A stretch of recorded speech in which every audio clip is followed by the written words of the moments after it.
In Iran, reformist candidate and former health minister Masoud Pezeshkian has been elected president. The electoral authority says Pezeshkian got more than 16 million votes out of about 30 million cast in Friday's runoff. He was the only reform candidate allowed to run. His rival, hardliner Saeed Jalili, an ultraconservative who opposes reviving nuclear negotiations with the West, got fewer than 14 million votes. It was the lowest turnout for a presidential contest since the Islamic Republic was founded, with less than half of eligible voters casting ballots. We are joined now by Ali Fathollah-Nejad, is founder and director of the Center for Middle East and Global Order. He is joining me live from Berlin. Again, Masoud Pezeshkian, Iran's only reformist candidate, has won the latest presidential election. How significant is this for Iran?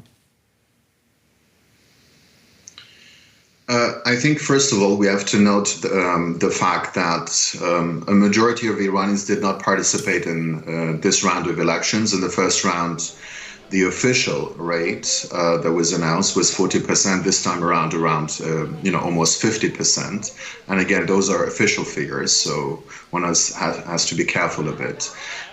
Secondly, it shows that there has been some, support for Pezeshkian.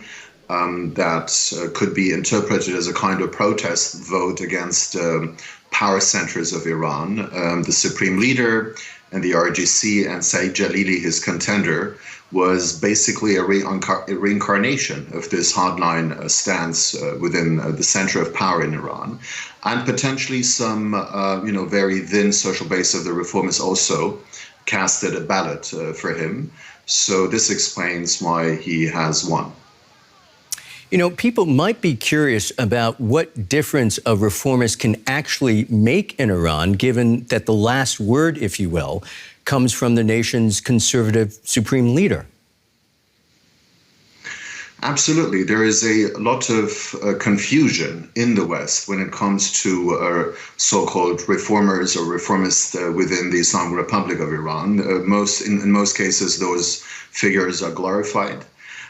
They're misinterpreted as to be, moderates or to be really willing to embark on a path of reform.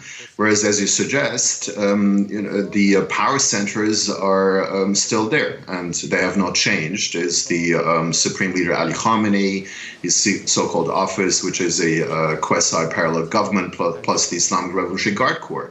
And Pezeshkian, even within the reformist camp, he's a super loyalist vis-a-vis this power center.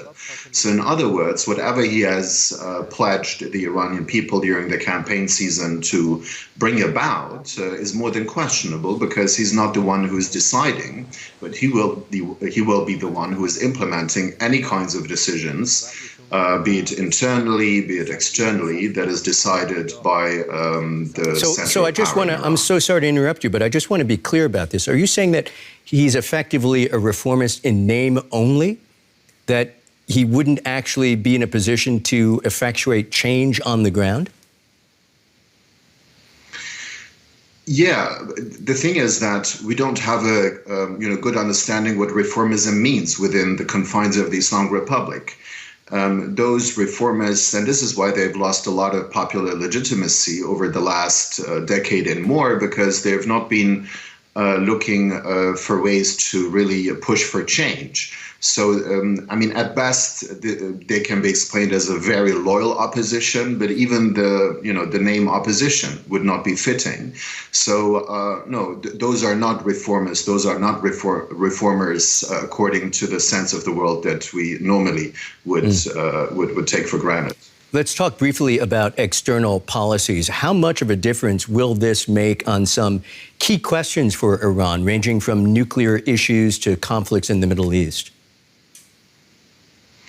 The nuclear issue and relations with the United States, but also Iran's regional policies are all decided by the supreme leader and the Islamic Revolutionary Guard Corps, and not by the president. So this is not going to change. The president going to be probably a nicer face vis-a-vis, especially the West. So this may be also part of the calculation from the power center to allow him to run in the first place. so that a reformist president can ward off some pressure from the West and be quite advantageous for the power center and for the continuation of Iranian policies as we've seen it. So this may be also some part of the calculation from the power center to allow him to run, to portray this kind of misleading image, a positive image, especially to the West. Our thanks to Ali Fathollah-Nejad, founder and director of the Center for Middle East and Global Order. Again, many thanks, sir. Thank you.